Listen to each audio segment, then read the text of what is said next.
Piala Dunia baru selesai tahun 2002 di Qatar. Saya melihat ada banyak persamaan antara Hanura dan sang juara dunia Argentina. Ya kan? Hanura punya Messi dengan nomor punggung 10. Hanura peserta pemilu dengan nomor urut 10. Ada kesamaan. Ada kesamaan. Argentina kita tahu di penyisihan grup kalah dari Arab Saudi, tapi dengan perjuangan yang keras dan konsisten tadi disampaikan, itu bisa menjadi juara, melewati tahap-tahap berikutnya. Kesamaannya apa dengan Hanura? Nah ini. Assalamualaikum warahmatullahi wabarakatuh. Yang terhormat Presiden Republik Indonesia Bapak Joko Widodo, Wakil Presiden Republik Indonesia Bapak Kiai Haji Ma'ruf Amin, Ketua Umum DPP Hanura Bapak Usman Sabta, dan mohon maaf Bapak dan Ibu-Ibu, saya tidak bisa menyapa satu persatu karena keterbatasan waktu. Jadi saya beri kesempatan untuk Bapak-Bapak Ibu-Ibu secara serentak menyapa saya untuk menghemat waktu, Bapak Ibu ya. Saya akan mengikuti yel-yel dari Hanura. Bangkit, jaya, menang. Luar biasa. Saya mengucapkan selamat ulang tahun yang ke-16 untuk Hanura, membangun Indonesia dengan hati nurani. Di kesempatan yang berbahagia ini saya juga akan mengucapkan ulang tahun yang sekalian yang ke-17 Pak Oso, karena takutnya nanti ulang tahun ke-17 tidak sempat mengundang saya. Jadi saya ucapkan sekalian. Tapi kalau ini sudah saya ucapkan masih tidak mengundang juga, ya kebangetan. Bangga sekali saya bisa hadir di sini, dan tadi disampaikan oleh Pak Jokowi, ini baru terjadi ulang tahun partai dihadiri Presiden dan Wakil Presiden. Hanura. Kalau acara-acara biasanya Presiden, Wakil Presiden hadir bersamaan dalam bentuk foto. Di setiap acara pasti ada foto beliau. Tapi ini beliau secara fisik hadir, ini luar biasa. Tepuk tangan sekali lagi buat Hanura. Dan yang jelas, beberapa bulan terakhir saya ketemu dengan Bapak Presiden di 2 ulang tahun partai, Pak ya. Dan berdasarkan data sementara dari KPU, berarti tahun depan kita punya kesempatan bertemu 17 kali Pak Jokowi. Itu pun dengan catatan Bapak berkenan hadir di ulang tahun partai. Karena berdasarkan pengalaman kan ada yang nggak hadir beliau kan. Itu juga dengan catatan saya diundang di ulang tahun partai-partai. Jadi tolong catatan itu diperhatikan. Saya bangga sekali bisa berdiri di hadapan bapak-bapak, ibu-ibu, ini orang-orang yang penting. Dan mohon maaf bapak-bapak ibu yang berdiri di hadapan bapak-bapak ibu-ibu ini, saya nggak masalah, saya nggak harus jadi orang penting. Yang penting saya orang. Saya udah dianggap orang aja udah alhamdulillah saya ini. Ini kebanggaan buat saya, benar sekali. Karena biasanya ya berhadapan dengan beliau-beliau ini kan deg-degan gitu ya. Saya tuh lebih deg-degan kalau di acara, ini kalau bukan yang di depan honornya. Jadi kalau yang di depan honornya itu saya nggak deg-degan. Kalau acara bukan di depan honornya, nah itu saya deg-degan. Pulang saya tungguin sampai acara selesai. Tapi ini hanya bercanda, saya bercanda karena saya seperti disampaikan Pak Jokowi, orang partai itu orang pintar. Jadi tahu betul mana yang benar, mana yang tidak benar. Jangan sedikit-sedikit seperti tadi beliau sampaikan menyalahkan istana, menyalahkan presiden. Saya memahami, setelah reformasi Pak, banyak partai berdiri. Setelah saya amati, kenapa banyak partai berdiri? Karena banyak anggota partai atau kader partai yang tidak kebagian tempat duduk. Sehingga berdirilah partai-partai baru. Prinsipnya sama. Coba kalau kebagian tempat duduk mungkin nggak akan ada partai baru, karena nggak kebagian tempat duduk, lahirlah partai baru. Tapi tidak masalah karena itu memang demokrasi seperti itu. Tapi yang terpenting adalah mendirikan partai itu untuk memikirkan rakyat. Itu yang terpenting. Jangan sampai mendirikan partai malah meminta rakyat mikirin partainya. Mendirikan partai malah minta rakyat untuk menyumbang. Nah, itu yang repot. Jangan sampai membebani rakyat. Justru partailah yang harus mengurangi beban rakyat. Tepuk tangan buat saya. Ini kebanggaan yang luar biasa.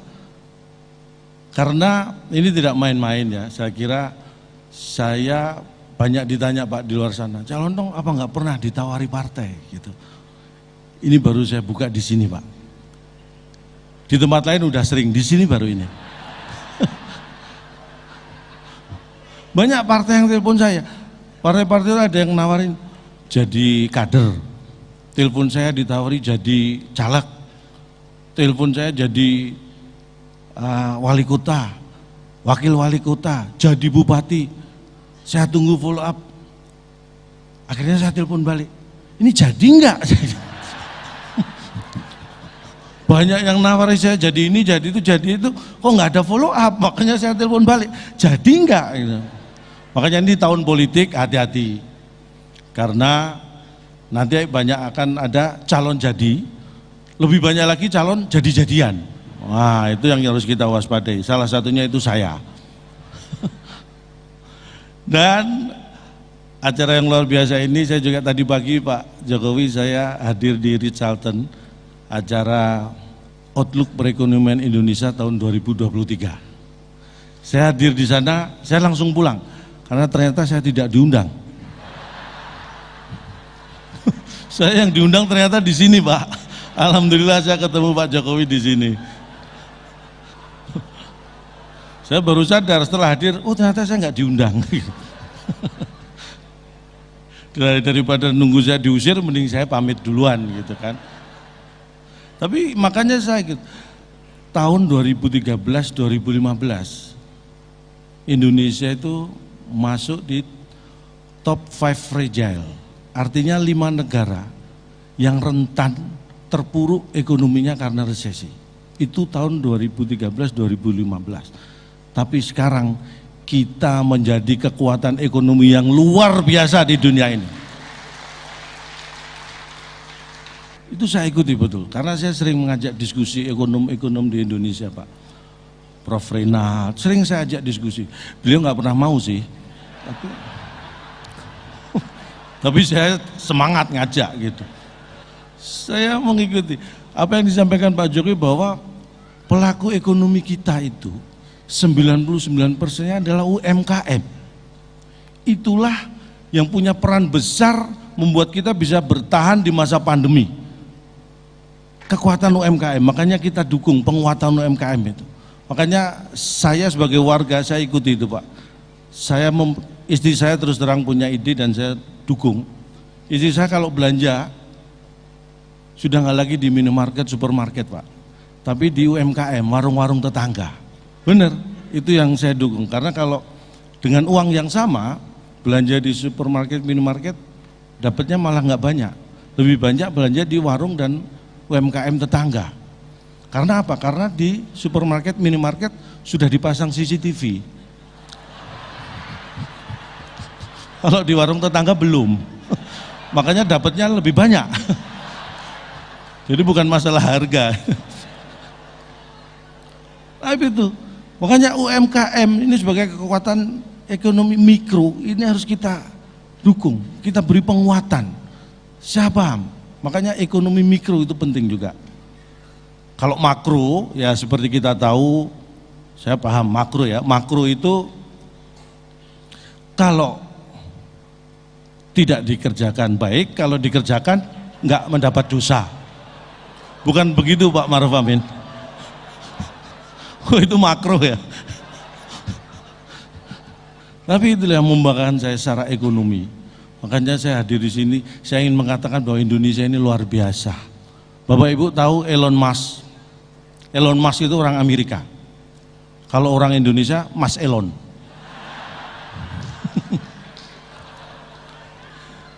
Elon Musk itu mengeluarkan triliunan, mungkin ratusan triliun bisa itu keluar, bahkan mungkin ribuan triliun untuk menguasai Mars.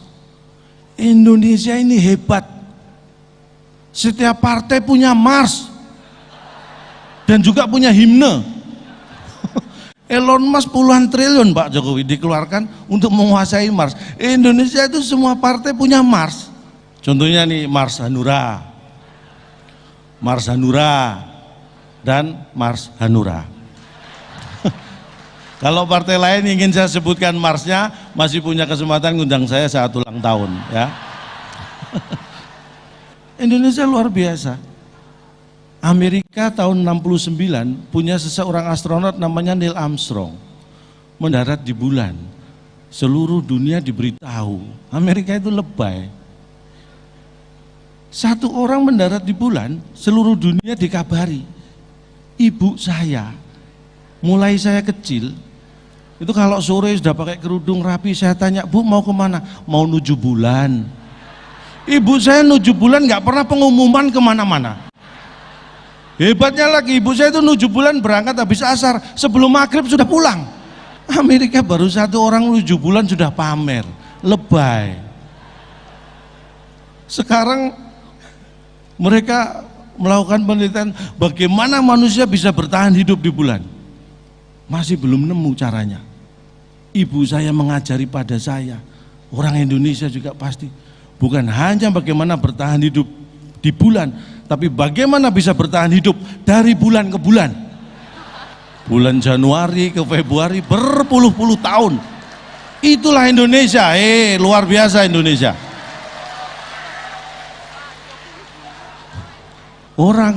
Benar, orang di dunia ini masih bingung bagaimana hidup di bulan. Orang Indonesia belanja aja biasa di matahari. Kalau bukan orang Indonesia mana? Itulah. Makanya saya itu bangga menjadi orang Indonesia. Luar biasa Indonesia ini. Dan seperti yang disampaikan Ketua Umum DPP Hanura, Pak Oso, saya mengikuti banget ya, bahwa ingat kader-kader Hanura, jangan sampai mengkhianati bangsa ini. Betul Pak ya? Pancasila itu sudah final untuk Hanura, makanya jangan sampai ada kader yang mengkhianati bangsa ini. Makanya mekanisme partai kalau saya lihat ada DPC, ada DPD, ada DPP, makanya jangan mengkhianati bangsa ini. Kader cukup sampai DPP, jangan sampai ada kader DPO. Ingat itu berarti mengkhianati bangsa.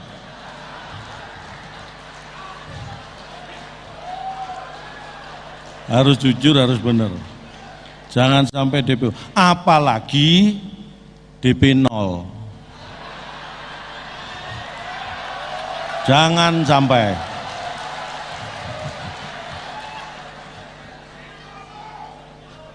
Bagaimana saya melihat Piala Dunia baru selesai tahun 2002 di Qatar, saya melihat ada banyak persamaan antara Hanura dan sang juara dunia Argentina. Ya kan? Hanura punya Messi dengan nomor punggung 10. Hanura peserta pemilu dengan nomor urut 10. Ada kesamaan. Ada kesamaan. Argentina kita tahu di penyisihan grup kalah dari Arab Saudi, tapi dengan perjuangan yang keras dan konsisten tadi disampaikan, itu bisa menjadi juara, melewati tahap-tahap berikutnya. Kesamanya apa dengan Hanura? Nah ini, Argentina berjuang tidak kenal putus asa. Hanura berjuang tidak kenal putus oso.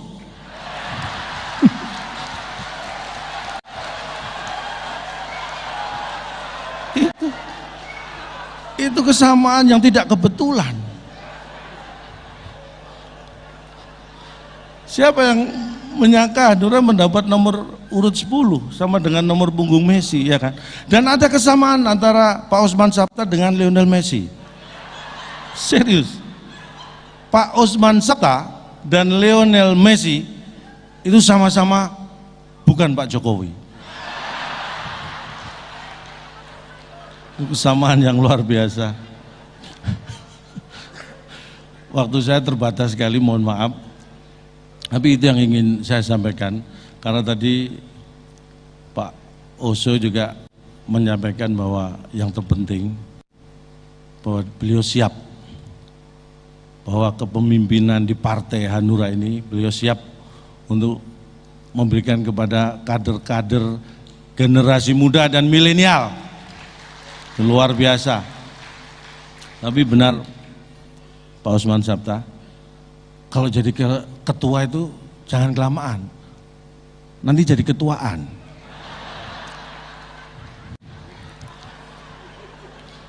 Dan saya juga menggarisbawahi yang disampaikan Bapak Presiden, Hanura ini partai yang konsisten, tadi disampaikan beliau, tidak toleh kanan, toleh kiri, konsisten, karena konsistensi itu dibutuhkan. Untuk itu, kalau nanti ulang tahun ke-17 ngundang saya, itu menunjukkan bahwa Hanura itu konsisten. Kita akan lihat sekonsisten apakah Hanura.